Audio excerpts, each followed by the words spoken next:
Hello बच्चों, let's read this question.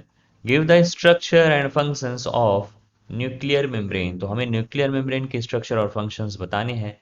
Start करते हैं इस क्वेश्चन को अपने की कॉन्सेप्ट से। की कॉन्सेप्ट में हम लेते हैं न्यूक्लियर मेम्ब्रेन को। तो न्यूक्लियर मेम्ब्रेन ये क्या चीज़ होती है? तो जैसे सेल के कंटेंट को बाउंड करने के लिए सेल मेम्ब्रेन होती है, उसी तरह से न्यूक्लियस के कंटेंट को बाउंड करने के लिए न्यूक्लियर मेम्ब्रेन होती है। और ये डबल मेम्ब्रेन होती है, डबल लेयर्ड होती है। डबल लेयर्ड मेम्ब्रेन होती है, मतलब आउटर एंड इनर मेम्ब्रेन होती है इनमें। इसकी जैसे सेल की मेम्ब्रेन होती है, फॉस्फोलिपिड की बाइलेयर होती है, तो वैसे ही न्यूक्लियर मेम्ब्रेन भी फॉस्फोलिपिड की बाइलेयर होती है। फॉस्फोलिपिड बाइलेयर्ड मेम्ब्रेन होती है।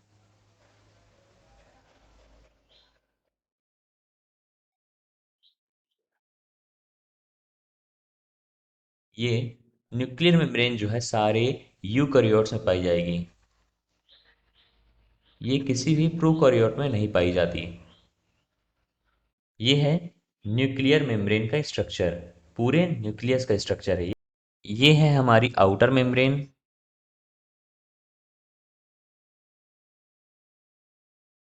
और ये है इनर मेम्ब्रेन।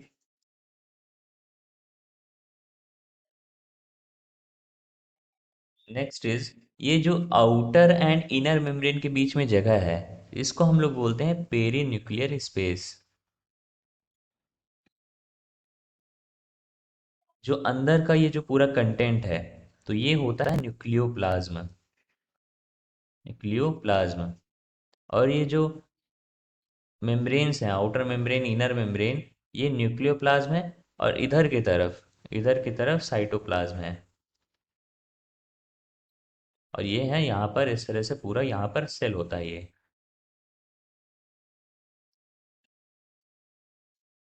नेक्स्ट इज, ये जो आउट कई जगह क्या होता है, outer membrane and inner membrane joins हो जाती हैं, तो इसके बीच में इस न्यूक्लियर मेम्ब्रेन में क्या बन जाते हैं, पोर्स बन जाते हैं, जिसे हम कहते हैं न्यूक्लियर पोर। Nuclear pore. और ये जो आउटर सरफेस पे ये छोटे छोटे से बीड्स जैसे अरेंज हैं, ये हैं ribosomes. Ribosomes. This blue part is nucleolus, जो कि न्यूक्लियस के न्यूक्लियस कंट्रोल सेंटर है। और ये जो थ्रेड जैसे ऐसे बिखरे हुए पड़े हैं, इसे हम कहते हैं डीएनए। क्रोमैटिन फाइबर्स के फॉर्म में ये बिखरे हुए हैं। एंड ये जो आउटर मेम्ब्रेन के साथ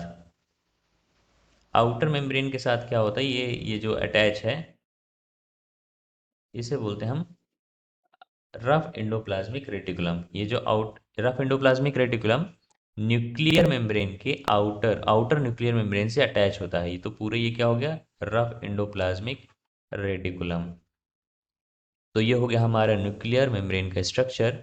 अगर हम इसके फंक्शन की बात करें, तो फंक्शन में हम फर्स्ट जो देखते हैं, अगर फर्स्ट फंक्शन की बात की जाए, तो इसमें क्या होते हैं, न्यूक्लियर मेम्ब्रेन में टाइनी पोर्स होते हैं।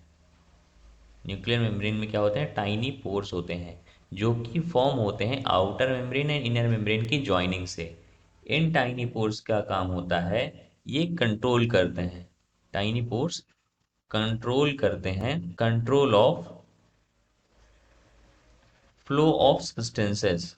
मतलब कि जो भी सब्सटेंस का फ्लो हो रहा है, सब्सटेंसेस का फ्लो होता है साइटोप्लाज्म से न्यूक्लियस के अंदर या फिर न्यूक्लियस से साइटोप्लाज्म में, तो उनका ये कंट्रोल करता है ये टाइनी पोर्स। ये न्यूक्लियर मेम्ब्रेन भी क्या होती है, सेमी परमेबल होती है, जैसे जैसे कि सेल मेम्ब्रेन होती है।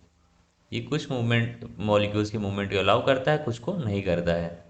एंड नेक्स्ट इज, ये इंफॉर्मेशन सेंड करता है एंड इंफॉर्मेशन लेता है साइटोप्लाज्म से,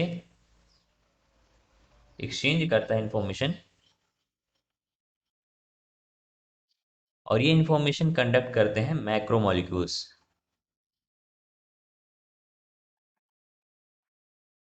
exchange of information by macromolecules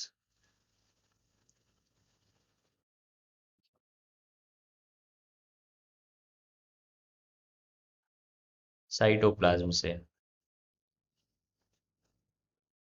I hope you understood it well. Thank you and best of luck.